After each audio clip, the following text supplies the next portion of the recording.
Hey guys! So nandito kami ngayon sa May Joseph's. Mas kilala natin sa tawag na The La Perelle White House. Nabalita na rin ito, alam nyo na rin na itong La Perelle White House ay ni-renovate at kinuha na siyang restaurant ngayon. So ngayong araw na to, today is October 31, 2023. At itatry natin mag-dine-in dito sa Joseph's. Natatawa ako kasi may mga joke dito na pag daw kumakain ka, habang kumakain ka may humihingi daw ng hostisya. Tapos pasabog daw yung mga waiter dito, tumatagos daw sa pader. Ano yung mga joke na gano'n. Pero of course, di naman totoo yun. Anyway, natry namin dito kasi gusto kong matry yung mga pagkain nila dito.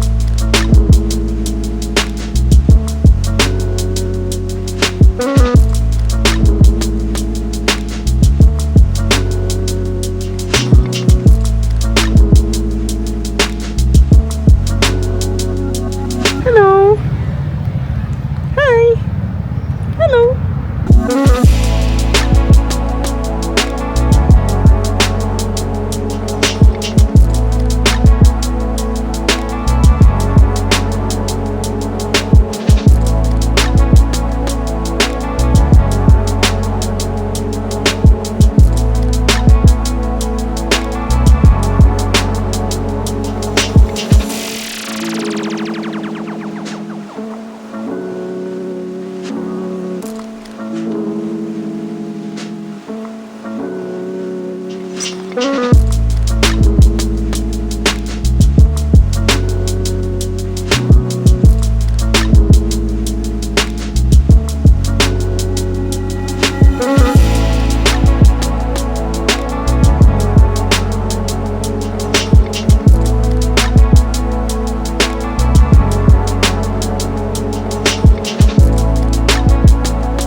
Ayan na po, papasok na po kami sa La Perelle White House.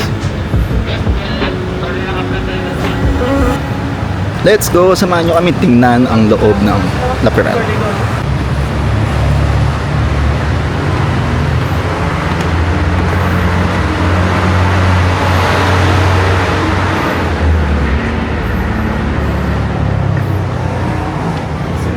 Evening.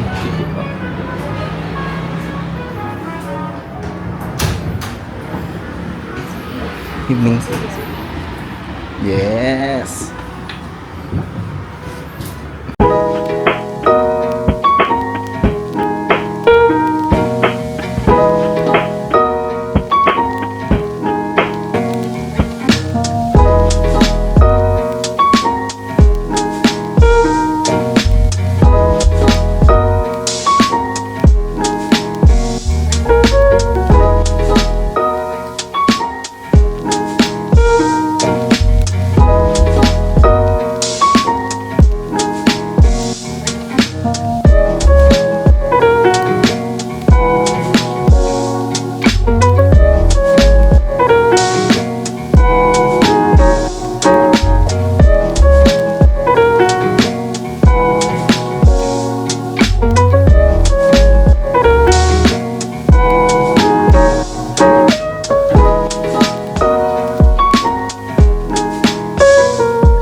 Tatawa lang ako kasi, di ba ang daming content dito sa YouTube nitong La Perelle White House na to. Tapos may mga dibang vlogger dito na yun, natulog pa dyan sa labas ng ng La Perelle, nag-tent sila dyan. Tapos bigla naging ganito na, bigla naging restaurant na pala. Ang feeling ko sa kanya, normal lang naman. Nakakatakot ng feeling. Tinatry ko pala yung ang galing naman ng tracking nito. Ayan ang tracking ng Cosmo Pocket 3. Ikot tayo guys. Ganda. Ayan. Galing naman. Nakakaikot siya. Wow! Wow! Ang galing ha. Good job. Dito ka na. So, ito yung parang binigay sa aming space dito. So, parang siyang room eh. Siguro ito dati parang room na maliit. Nung bahay pa to. Ano ba kasaysayan na itong Laperal White House kasi? Hindi ko rin alam eh. Pero maliit lang siyang bahay talaga. Sa nakikita ko, maliit lang siya talagang bahay. Hindi siya yung parang mansion na sobrang laki. Pero mamaya daw, itutour kami doon sa taas. Titignan natin kung ano yung tsura sa taas. Look at this. Meron kaming gintong Placement. placemat.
So we are done. So far, wala namang humingi ng hostisya baka kumakain kami. Dapat yung mga waiter hindi naman tumatago sa wall. So far so good naman. Hindi totoo yung mga kwento. Ang sarap ng pagkain nila dito. Pang mayaman. Hindi ko bagay dito, hindi ko bagay. Hindi ba yung totoo masarap yung pagkain? Social. Ito ang sarap eh. Parang ano to, strawberry lemonade. May paminta. Joke lang. Parang chia seeds eh. Chia seeds kaya yan. Parang hindi. Ah, hindi. Buto yata ng ano, strawberry. Ay, oo. No? Strawberry. Strawberry. Real fruits. Sarap. Real fruits kasi. Sabi nila itutour daw nila kami sa taas mamaya after kumain. Tingnan natin kung totoo. Baka doon may white lady. Ang pinakahihintay ng lahat.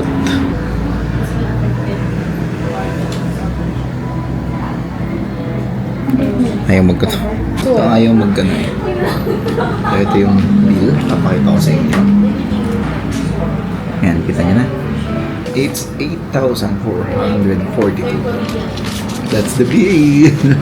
So alam nyo na magkano mga gastos nyo pagka tatlo kayo pumunta dito. Masarap naman talaga. Sa totoo lang, masarap talaga yung mga pagkain. Sosyal. Anyway, yun na muna at lilibot kami dito sa Laperal sa taas. Papakita ko tayo sa inyo yung itsura sa taas. Kung ano yung itsura na makita natin yung buo.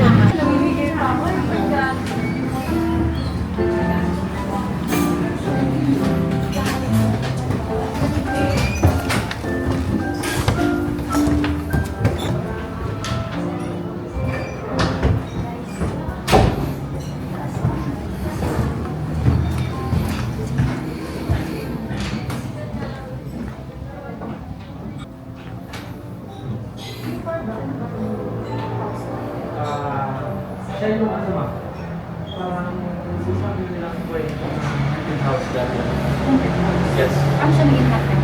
So, bale, itong house kasi na ito, ma'am, is built siya 1920s.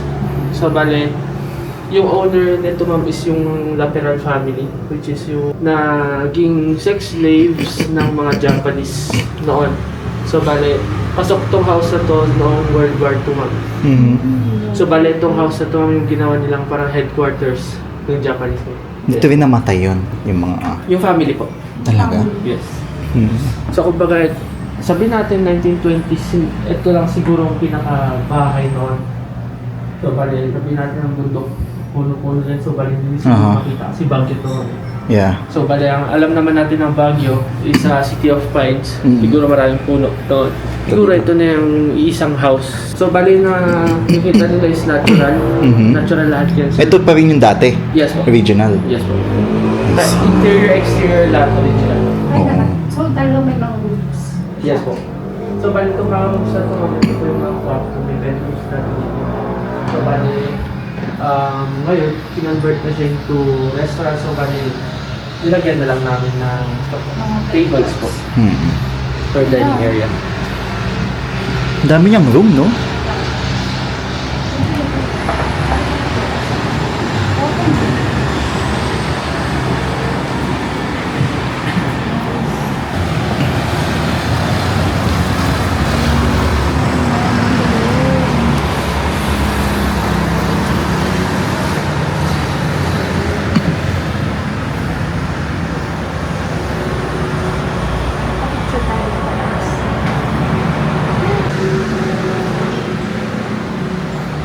Tapos ito, ang dami niyang rooms, no? Yes po. Attic po, pero ano po siya, management office po.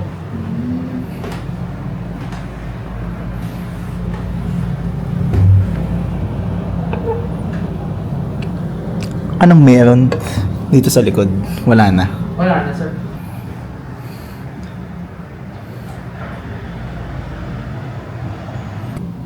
So, grabe pala talaga yung ano dito, Yes, no? Kwento nito, no? Pero kayo ba may nararamdaman ba kayo dito? Wala naman, sir. Wala naman. Wala po.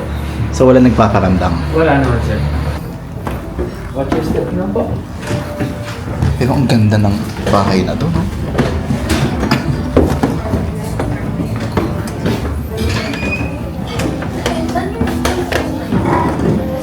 May silver ba kayo? Sir. Ito po. Yes po. So talaga palang may nangyari ditong parang sabihin natin krimen. Dito pala mismo namatay yung Laperel family. I-research nga natin yan mamaya. Titignan natin yung totoong history niyan nitong Laperel White House na to.